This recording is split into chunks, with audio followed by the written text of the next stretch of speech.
तो दोस्तों आज हम पढ़ने जा रहे हैं कंपैरेटिव फेडरलिज्म। इसके साथ साथ हम पढ़ेंगे definition of federalism, types of federalism और conceptual framework of comparative federalism. तो शुरू करते हैं बिना किसी देरी के। कंपैरेटिव फेडरलिज्म एक सिस्टमेटिक स्टडी होता है कि how different federal system organize power, manage diversity and manage conflict. Instead of looking at a single country, हम कंपेयर करते हैं कॉन्स्टिट्यूशनल डिज़ाइंस को, पॉलिटिकल इंस्टीट्यूशंस को, फाइनेंशियल मॉडल्स को, in order to understand why some federation thrive while other fail. कि क्यों कुछ federation जो होते हैं वो कामयाब होते हैं और क्यों कुछ फेडरेशन फेल होते हैं।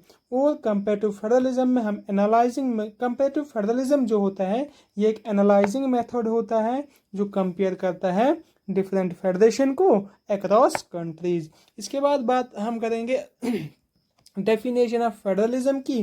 तो constitutional system in which power are divided between centre and state. तो ये एक ऐसा सिस्टम है जिसमें पावर डिवाइड होता है सेंटर और स्टेट के दरमियान। इसके बाद आप दूसरी डेफिनेशन ये याद रख सकते हो, शेयरिंग और distribution of power between centre and state. और उसके बाद एक अहम ही डेफिनेशन है, a political system in which sovereignty is constitutionally divide. एक ऐसा पॉलिटिकल सिस्टम जिसमें सॉवरेंटी को डिवाइड किया गया हो लेकिन वो कॉन्स्टिट्यूशनली डिवाइड किया गया हो। उसके बाद बात हम करेंगे टाइप्स ऑफ फेडरलिज्म की।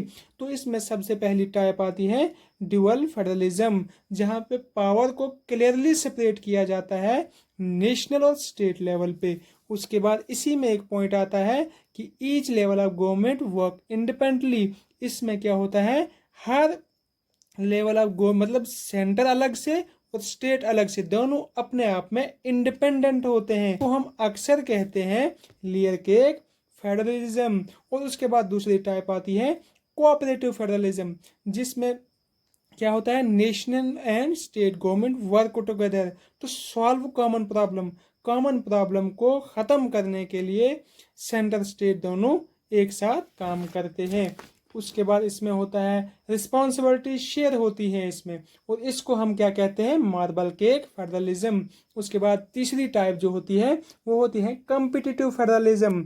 State compete with one another for resources, business and residence.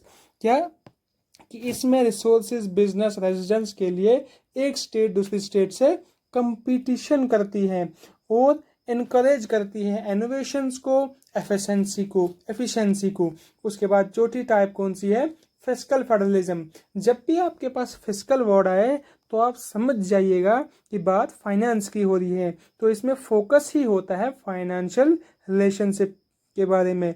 तो उसके बाद आखिरी टाइप होती है सिमेट्रिकल फेडरलिज्म, जिसमें क्या होता है कि डिफरेंट स्टेट को या कुछ स्टेट को एक पावर दिया जाता है, एक ऑटोनॉमी दिया जाता है, जिसको हम स्पेशल स्टेटस भी कहते हैं या स्पेशल कैटेगरी स्टेटस भी कहते हैं। जैसे कि जम्मू एंड कश्मीर को आर्टिकल 371 था और उसके बाद कुछ स्टेट्स को आर्टिकल 371 और 371 के सब आर्टिकल्स थे। उसके बाद हम बात करते हैं कंसेप्चुअल फ्रेमवर्क की।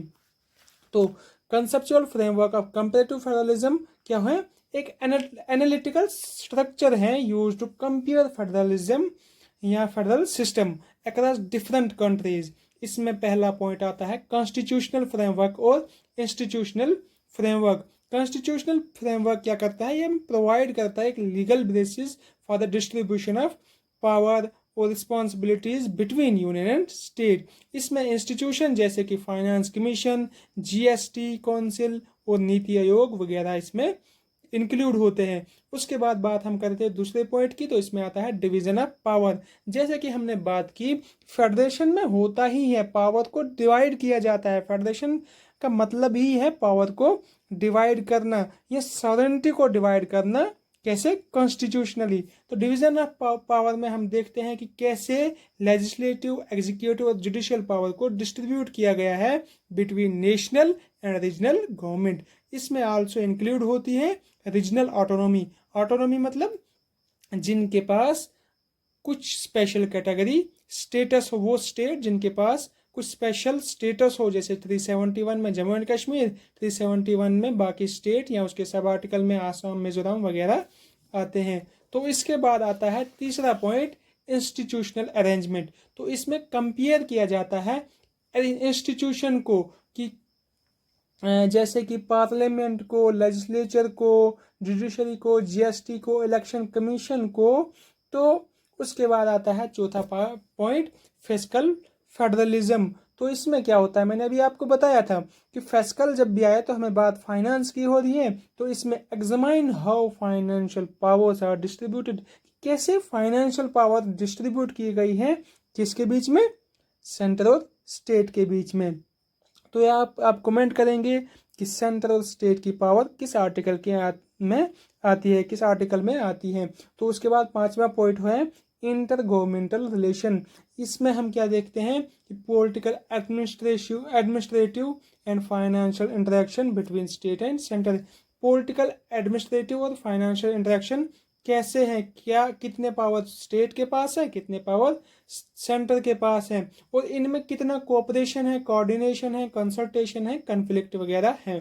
तो उसके बाद आती है रिप्रेजेंटेशन एंड पार्टिसिपेशन। तो फेडरल सिस्टम इंश्योर करता है कि both citizen and constituent unit participate in national governance. Representation कैसे होता है, बाइकैमरल लेजिस्लेटिव के थ्रू होता है, स्टेट रिप्रेजेंटेशन के थ्रू होता है, अपर हाउस या लोकल सेल्फ गवर्नेंस के, या डेमोक्रेटिक इलेक्शंस, पब्लिक पार्टिसिपेशन या पॉलिसी मेकिंग वगैरह में होता है।